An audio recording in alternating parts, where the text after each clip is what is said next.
and welcome to Fat Squirrel Speaks. Today is Monday, December 18th. I'm Amy Beth, also known as the Fat Squirrel on Ravelry, and the Fat SQRRL on Instagram. Hello! Thanks for coming over in your busy holiday season. Thanks for being patient, because I didn't invite you over sooner. Life just kept on lifing. Being a frail human, like self-doubt, shush, just gets in the way of doing stuff sometimes. But I'm here now, and you're here now, so thank you. This week's episode will contain knitting, it will contain quilting, and it will contain shenanigans. So let's get into it. Shenanigans! Oh my goodness, y'all. I was so lucky. This first weekend of December, I was able to go on a little crafting weekend with some friends. It was delicious. We went to the thriving metropolis that is Havana, Illinois. All I know about Havana, Illinois is that you're just driving through Illinois. You're just driving through like flat cornfields for like 3 hours. And then suddenly there's a hill. And that means that's where everybody lives, from what I can tell. I don't know. No, it was an old like ferry town, like it was an old river town. So the downtown was super cute. They've obviously done some work on revitalizing it. There are a million like strange Airbnbs like along the Illinois River that apparently are from like 1900. Like the place that we stayed must have just been a one room. I don't know if it was somebody's home or if it was like a second home. I don't know. But it was just, originally it must have been just one room. And then like over time, like this porch got enclosed on the front and added onto the front maybe to add running water. And like, it was a little higgledy-piggledy, but like in the best way. And it was just a delight. Like we got to hang out. We got to see a bald eagle. We got to like hang out. We got to be confused about different light sources that were happening. It was like the way the barges run, there's like a little lake and then there's the river. And so there's trees in between you and them. And like, we had this whole thing of like, is that a barge? Is that a train? What the heck is that? It was a barge, FYI. But it was delicious. So delicious.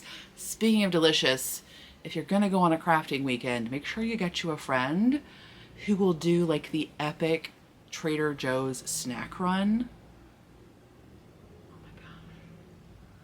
Unfortunately, I made a bunch of things that did not go well. I don't know what's going on with my cooking in December. Cooking/baking. It's not going well, y'all. I don't know what's happening. Like 90% of the things I touch are failing miserably. It's so weird. I used to think I was a fairly good cook. And now I'm like, what is the difference? Is that I just have less viv for it? Is because I ultimately am just like, oh my gosh, I have to eat food again, and so there I'm like less inspired? Or is it like the opposite? Is it like more like I'm more just like, this has to be amazing or I'm not even gonna bat an eye at it? Whatever. But the Trader Joe's, oh my gosh, so delicious. Cannoli dip?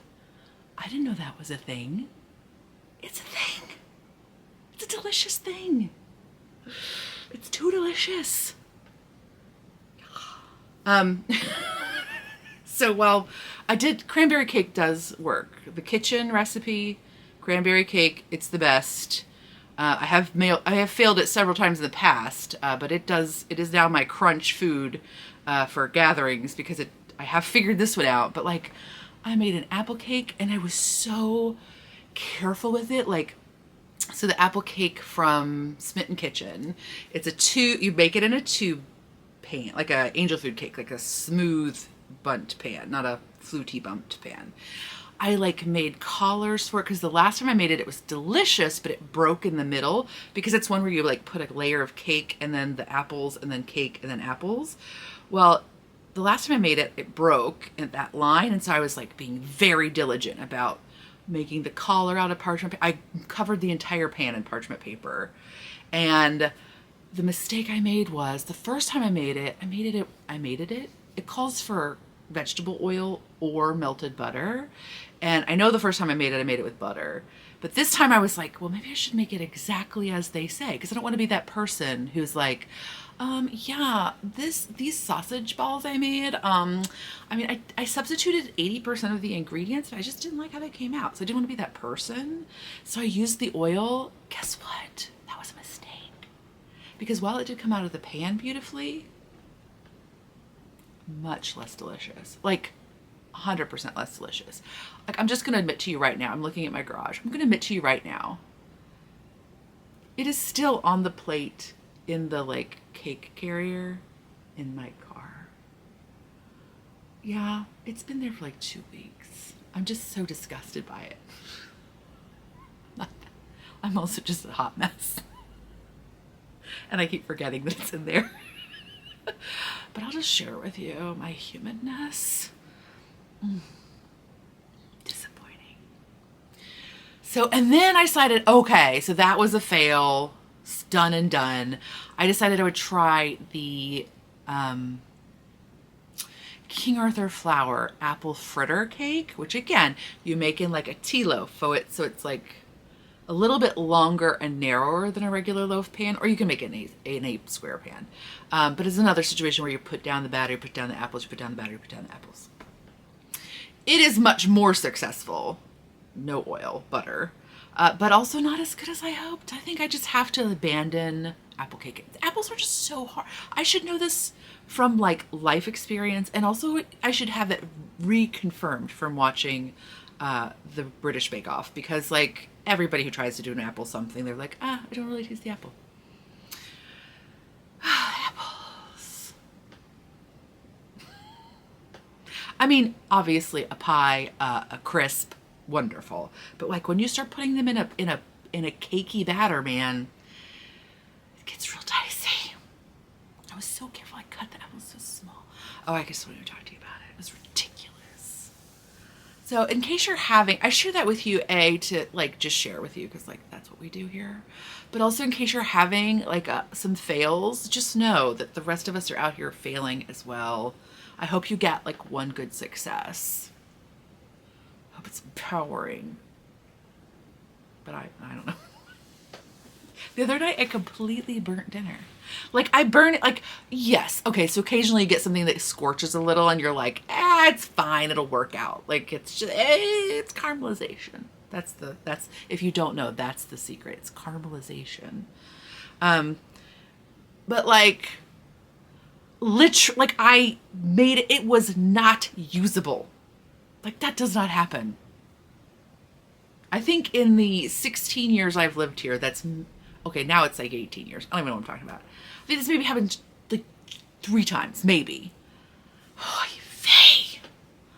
Do you want to know why? It was because I was cross-stitching. The timer went off and I was like, oh, just like 3 stitches. I don't know what happened, because I don't think the 3 stitches takes like 5 minutes that it then took to burn completely. At least I didn't ruin my pan. Have you done that one before? The worst. Not only is it the pain of like ruining the food, but then you're also like, and I ruined my pan. That's rare, but like it does happen, y'all. It does happen. But anyway, back to our trip. Get you a friend who knows how to go to Trader Joe's and bring you all the delicious snacky snacks. Oh my gosh. And then also make sure that those friends will go with you to the quilt store, even though they are not particularly interested in quilting. Oh my gosh, I forgot that. Because they're amazing. And it's the most amazing quilt store in the tiniest town in the random south middle of Illinois. There's this little quilt store called Mama's Got a Notion. I was like, I remember it has a funny name. Mama's Got a Notion. What the heck is up with that quilt store, y'all? If you are ever in the neighborhood, stop by. It was such a surprise. Like, I literally just spent like at least 15 minutes being like, I can't believe this. Mostly because they had like exactly what I wanted them to have. Like, that's the thing about a quilt store, a yarn store, etc., right? Like, the owner has to curate a specific collection of things. Like, sometimes it's like really modern quilts, and sometimes it's really like primitives and like that kind of a stuff. Like, sometimes they're like, again, yarn stores. Sometimes you go to a yarn store and they have a million indie dyes. Sometimes they just have your workhorses. They got sweater quantities of stuff. They're on that train. these people had what I wanted. In fact, I'm literally like, would I be willing to drive that 3.5 hours just to go to their quilt store? And I might be. I mean, I know that's insane, but I might actually be that person. Because they had things they had a huge selection of homespuns. So if you don't know what homespuns are, they're things like this, okay? They are wovens. They're usually slightly more open weave than like your traditional quilter's cottons. So some of them are more brushed. Like this one almost feels like a flannel. But they're going to be things like stripes and plaids and things of that nature. Sometimes they've got little blips and, because they're not printed. But the amazing thing about this shop was not only that they had an enormous selection of them, but they had every single one of them available as a fat quarter and like on board. Like, okay, so what it was is they had like the shelf with the bolts, and then they would have like a shelf that was like this big, and they would have another shelf with bolts. And so all of the bolts would have their fat quarters on this little skinny shelf. It was awesome. And like usually a quilt shop will cut you a fat quarter. Not always. Sometimes they have different, it depends on the shop. But they'll cut you whatever they have agreed to cut you. They will cut you. But it was so cool because especially when you're trying to build stash of something and you're not like specifically shopping for a project, to have them all so that you don't have to burden a human being with cutting you 9,000. This is, by the way, it's like a tenth of what I bought. No, I don't think this is all I got. Because you'd be like, that's not bad to ask them to cut 6 things. No, there was more than 6. But anyway, it was just so really nice. And so not only did they have a ton of homespuns, which is what I focused on, they had a ton of flannels, like more flannels than I've ever seen in a quilt shop, which was super awesome. And they have a huge selection of wide backs. Apparently that's what they're really known for. So like if you don't want to seam the back of your quilt, they make 108-inch wide fabrics, and they have like a whole room of them. So it was just really good. They had some modern quilt stuff. They had some more like Joe Morton, and like they had some Moda stuff, and but the fat quarter thing was throughout everything. It was delicious. So I definitely got some stash. I got this pattern, which is so silly. I mean, it's silly in a way, right? Like it's what? But I loved it. And yes, I know how to make this quilt. It's like stars and economy blocks. Like that's all it is. I literally paid the money for the inspiration to bring home because I really like it. It's so cute. It's called Cranbrook Christmas by Primitive Pieces by Linda with a Y. Yeah, like I totally know how to make this quilt. But I did buy it literally for the inspiration. Whatever.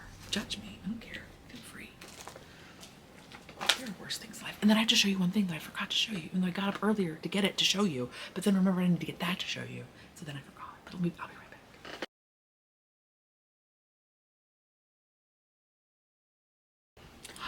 So then we made these. So right, these have been around forever. You make your own bias tape, or you buy bias tape, whatever. But the shop had some of these made up, and they also had in their back room, they sold their like leftover bindings from when they do quilts. They had just like yards of binding in a bag or inches of binding in a bag. And they just sold it by like, I think by the inch for cost. So one of our friends got a bunch of those, and then the other friend figured out how to make them, and then also figured out that there was no iron in this place that we stayed at, but there was a flat iron for your hair. And Carrie is brilliant. Carrie is gel bead, the cute stitch markers with the little French knot sheep. Such attention to detail. She's amazing. Have you seen her pet portraits? Bananas. But she was like, oh yeah, we could totally just use this flat iron as the iron, and it worked so well. So like if you wanted to make them with a group of friends and like you didn't want to be fighting over the iron, or like you're going to have a bunch of folks over, you just be like, hey everybody, if you have a flat iron, bring it. And then we can make these stupid stink things. So yeah, she just was like, oh yeah, we could just use this iron to so there are tutorials out there everywhere. Like look for No So Star. Susan B. Anderson, also on Instagram, she's videoed herself making them several times. They are not, I just was like, I don't know, for some reason when I looked at them before, I was just like, oh, that seems fiddly. They're actually really not fiddly, but sometimes you just need friends to be like, hey, sit down, we're going to do this new thing together. And then you're like, okay. And that's perfect. Do crafts with friends, people. I'm an introvert, like 100%. But doing crafts with friends occasionally is amazing. They're inspiring, they're clever, and sometimes they just make you sit down and do something. You're like, oh my gosh. So cute. So I'm excited about those. I thought by now I would have made you 30 of them, but I have not made any more. But that's okay, because now I have this sweet little reminder every year of my delicious trip to Havana, Illinois. That was kind of crazy, sorry. It was extra. But it was delicious. And then on top of that, guess what else? You're not going to guess. I hate to brag. We played board games. Because they are huge board gamers. They have an Instagram account. It's called Cafe au Play. Like cafe latte. Oh, so clever. And they do board games there. So you can follow them there if you're looking for like inspiration on your board gaming life. So it's CAFEAUPLAY_games. I don't know why I pretend. Whatever, they're delicious. So we played board games. We played so many good things. I had to buy 2 of them because that's how great they were. So we played this little dice game. It's called Chicken.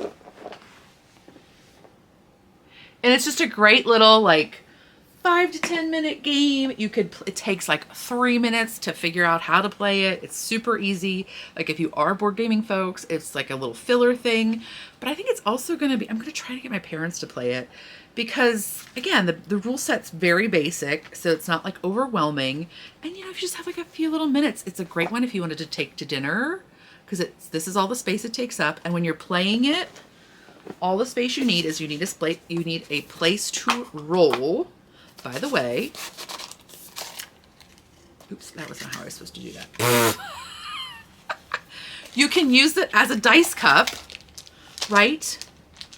You can use the packaging, you can use it as a dice cup. So maybe if you were playing it at a restaurant, you might want to bring like a little foldy dice tray. You know, just like one of those little snappy fabric kind. Okay, I shouldn't try to do this because I'm going to break it. But the only space you need is this is the little score tracker, right? This little like fabric thing that serves around the edges, and you just go around till you get to the points. It's really cute. It's push your luck. I'm not usually a fan of push your luck, but it's so light and quick that even when you like bust and you don't get your points, you don't really feel like you've lost that much, right? Like, or if you're like a person who does not like to take risks, it's really fine. You can just not take your risks. So yeah, it's very enjoyable. So that's Chicken. I actually wrote some things down to be professional. 2 to 8 players, ages 8 and up, 10 to 20 minutes. Board Game Geek says the difficulty is 1.05 out of 5. So 5 is the most difficult. I don't know that anything is less than a 1. I could be wrong. And then we also played this one, which is like just a teensy bit higher in difficulty. Board Game Geek says it's 1.5. It's called Nasii, Naasii. I know it's Naasii. And it is an indigenous designer, designed by Connor Alexander, Cherokee Nation, creator of Coyote and Crow, with art from Wolf Tomoyakito, Comanche and Apache, and development by Daryl Andrews. Nasii brings the beautiful, mischievous spirit of both Coyote and Crow to life in this fast-paced, high-spirited game for the whole family. So it's another dice game. It is the one thing that's different about it that I liked is like, you know, Yahtzee right? Like that one is so fast. Like the little chicken game, so fast you don't even notice it's not your turn. But like, for example, when you're playing Yahtzee, like when it's not your turn, you're not doing anything, right? Like maybe you're rooting for the people, but like there's like no interaction. This one, you each have like you pick like your favorite number at the beginning, and you're looking out for that number as other people roll, and you can score extra points for anytime they roll that number. And so it kind of keeps you involved in the game, even when it's not necessarily your turn. And it is for, let's see, 2 to 5 players, ages 13 and up, and it's 20 to 60 minutes. It was very short for us, but again, it depends on how many folks. So it adds time per player. And it's a roll and write in terms of like you literally have your own little score sheet that you're keeping. And yeah, like there's just this element of the crow and the wolf. Like if you roll certain colors of dice, they like kind of trap or make another dice invaluable. Invaluable? Without value. Because invaluable sounds like it's really important. They negate the value of other dice. Anyway, it's so delicious. I got it. Again, another little quick one that you can teach in just a few minutes, and it's engaging for everybody who's playing. We also played Leaf. Leaf is a gorgeous game. You have like the play pieces are tiles that are shapes of leaves. Like there's a sycamore, there's a gum, there's a ginkgo, and they're all in like autumnal colors. And you're creating a board. You're laying down these leaves, and you get certain bonuses or score accumulating things that happen as you lay them down, and depending on what other leaves they're touching, you can grow mushrooms on the leaves that then get you points. It's really gorgeous, super pretty. It's called Leaf. 1 to 4 players, 8 and up, 30 to 45 minutes. Difficulty is 2.2 out of 5. We also played Flamecraft. This is the second time I've played Flamecraft. Dudes.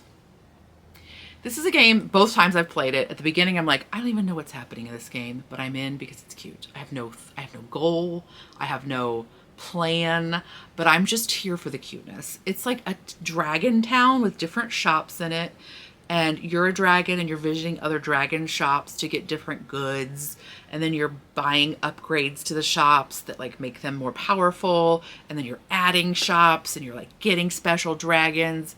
It's so cute. And they're like cute dragons, right? Like not like dragons, like, and they have cute names that like go along with their themes. So cute. Because you have like meat dragons, and you have crystal dragons, and you have potion dragons. They're so cute. So Flamecraft is 1 to 5 players, ages 10 and up, 60 minutes, 2.5 out of 5. Again, if I knew of people to play this game with, I would buy it instantly because it's so cute. And like, I've been on the thing where I'm like, don't buy games just because they're cute. Do whatever you want to do. But like, I have limited space.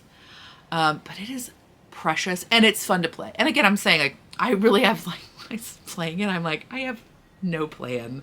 Like I have no, like I really was like, I don't even know what I'm doing. I'm just like collecting stuff, and then like something will happen, but it's still enjoyable. And then we played Decorum. Decorum is a game in which it's a cooperative game. It's 2 to 4 players, ages 13 and up, 30 to 45 minutes. Difficulty is 1.8 out of 5. I think that's a lie. It's not difficult to teach, which is, the rule set is not difficult. But in Decorum, you are with your other team players. It's like you have a flat in your apartment, and you're trying to decorate it. And there's 4 rooms, and each room has like 3 objects in it. Those objects can be different colors, and they can be different art styles, and you also have paint on your walls. And each of the players has like a secret set of goals. Like for example, I can have no green paint on the left side of the house, or I can have no modern art in the living room, or whatever. So you all have this like list of secret goals. And you're placing objects in the house, you're changing objects in the house, you're removing objects in the house. Those are your options. But the only communication you can have with each other is, I love that, I hate it, I don't care. I mean, not specifically those words, but those are you can't say, oh, I don't want red things over there, right?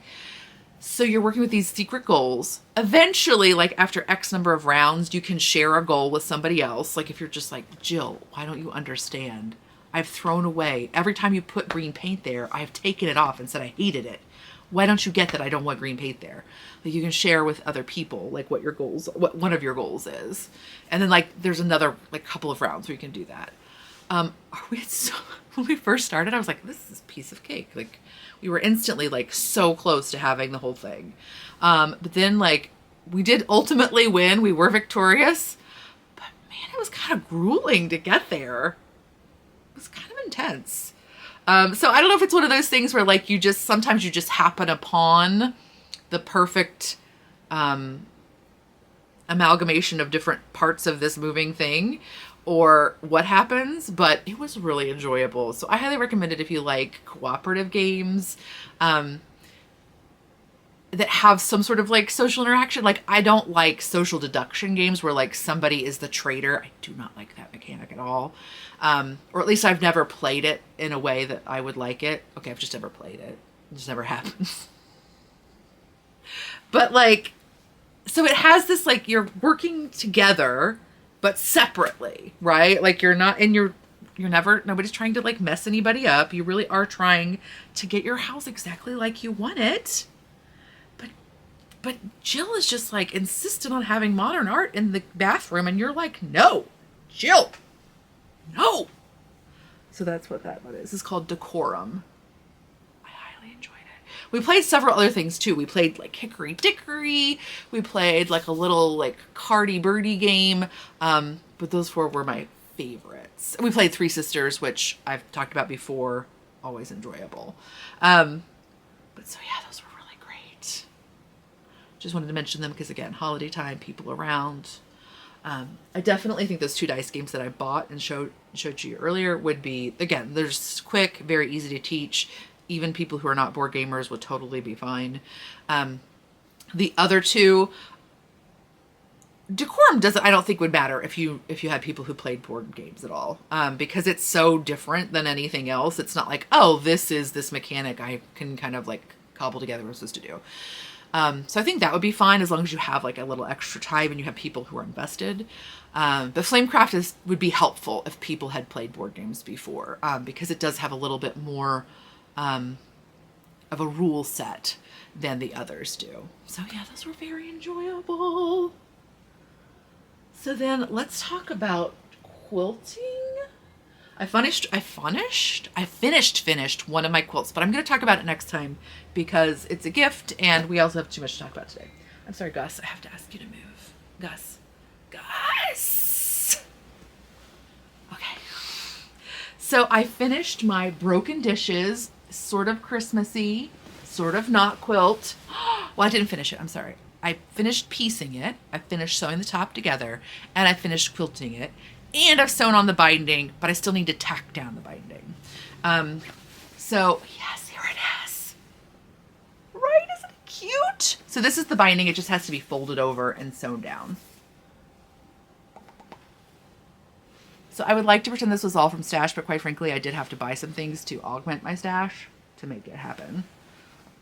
But it's really cute, right? And I just did a really basic quilting of it, like a little bit more than a 1/4 inch from the lines. So it just is a very basic, but it has like a diamondy print or a diamondy pattern. And then my backing is just some art gallery that I had on hand that I had meant to do another project with, but works out perfectly for this. Again, sort of Christmassy, but sort of not. And I used, so the quilt that I did for the friend, I used commercial wool batting. So I used Dream Wool. There's other ones like Tuscany makes one, but I've never used it, but lots of people like it. But this one I used a farm wool. So this is this is batting that's made by Zellinger's in Michigan. I believe this one is. I think so. So that was really a different experience. I don't know that I'll work with it again. There's nothing wrong with it. Okay, I shouldn't say that I wouldn't work with it again. I would definitely work with it again. But it is a different experience. It is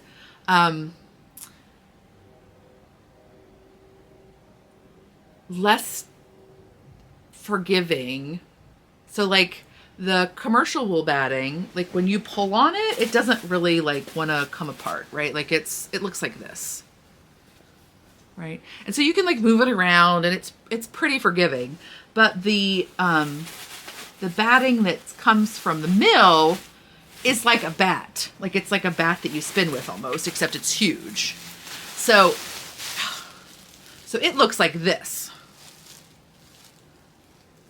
And like it's wrapped in tissue so that you can separate the layers, but sometimes it's not really clear where well, for mine, it wasn't really clear where the edges were and like what I was necessarily supposed to be unfolding and like, but the nice thing is like, if you do kind of like get it pulled apart in an area, you're like, oops, all you have to do is like put a little patch on it because it's wool and it'll just stick to each other. So that's a really great thing.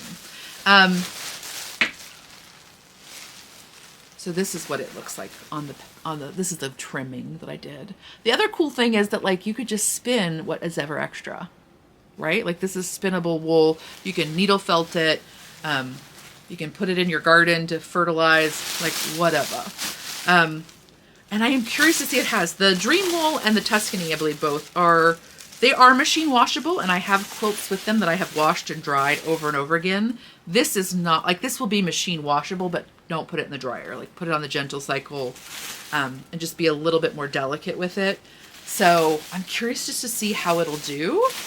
And I'll talk more about the difference between the two battings when I show you the other finished quilt, and maybe after I've gotten this laundered and completely finished. But yeah, I'm pleased with it. I'm pleased with it.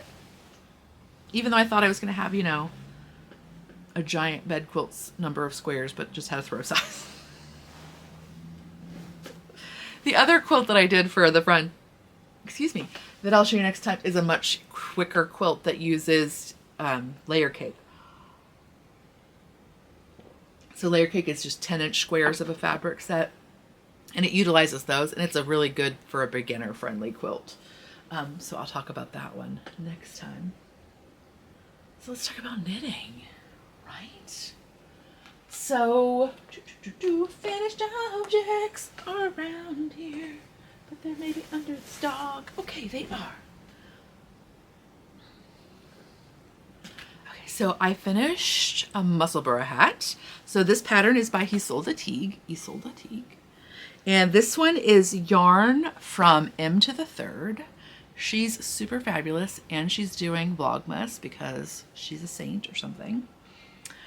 So this is her mezcal, and it is gorgeous. It's a fingering weight, 3-ply, where one of the plies is the natural brown, and the other 2 plies are white so that they can be dyed.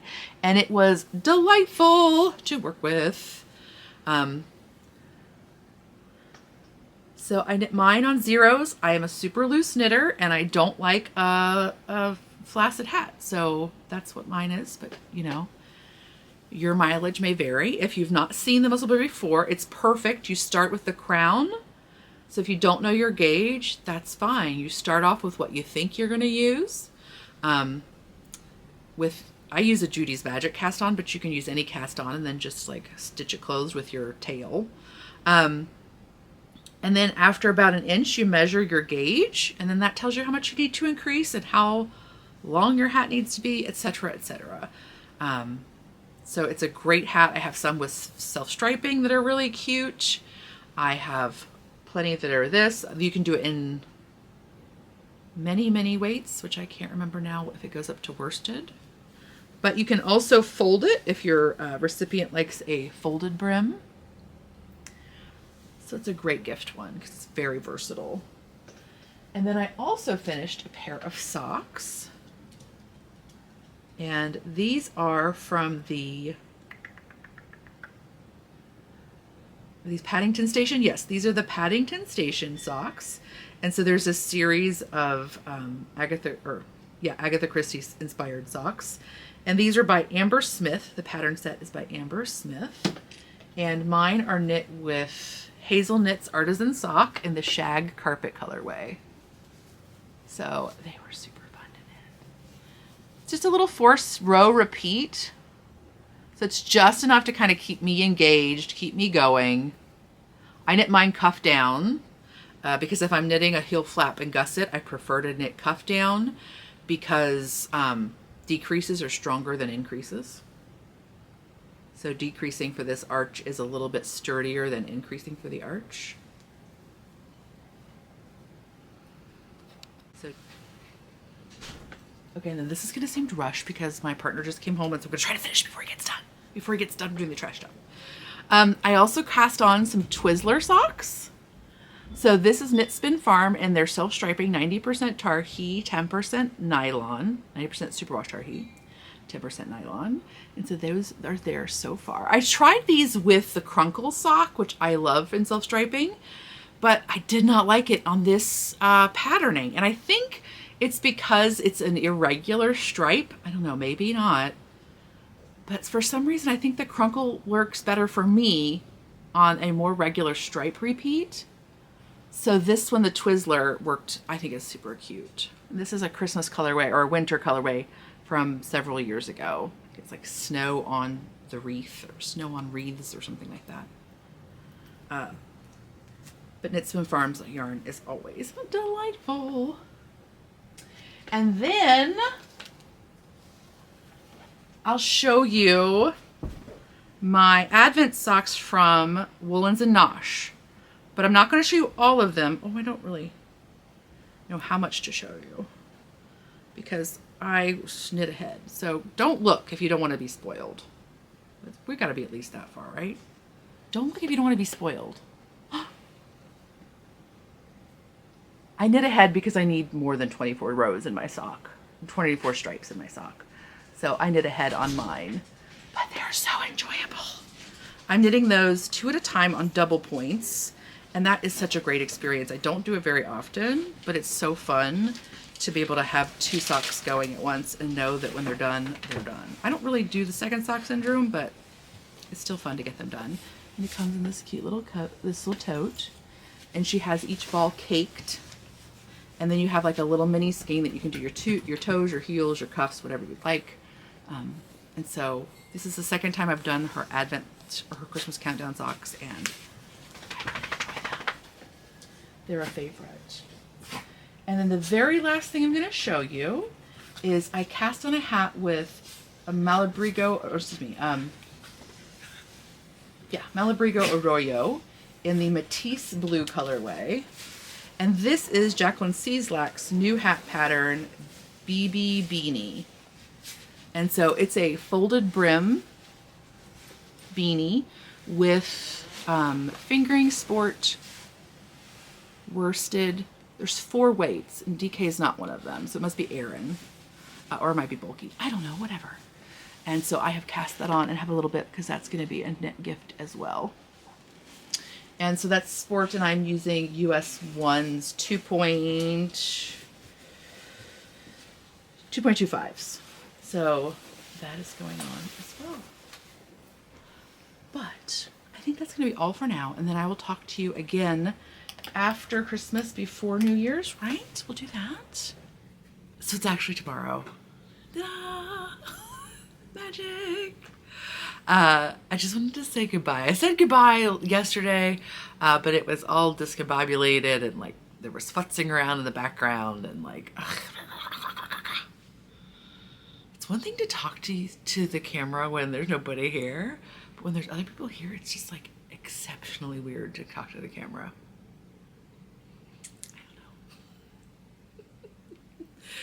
But anyway, I hope you can find some time for yourself.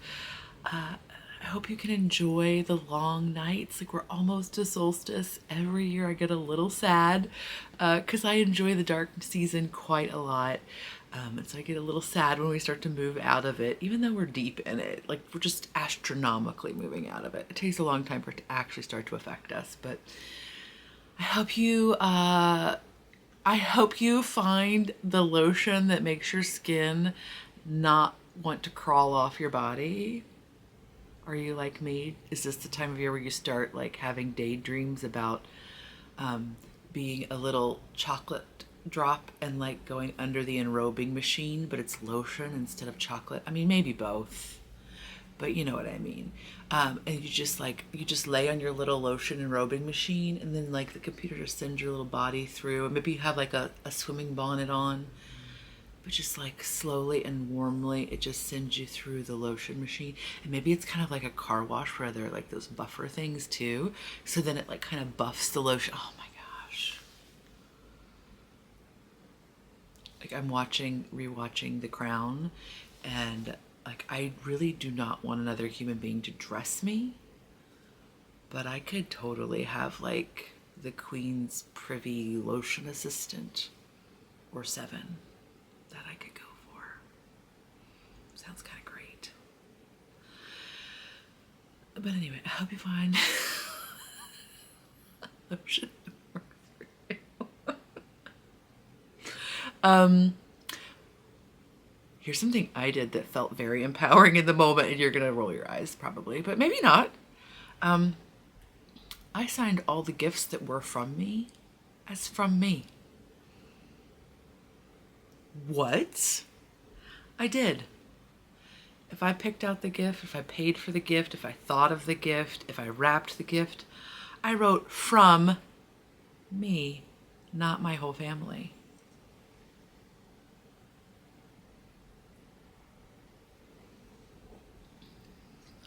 Just saying.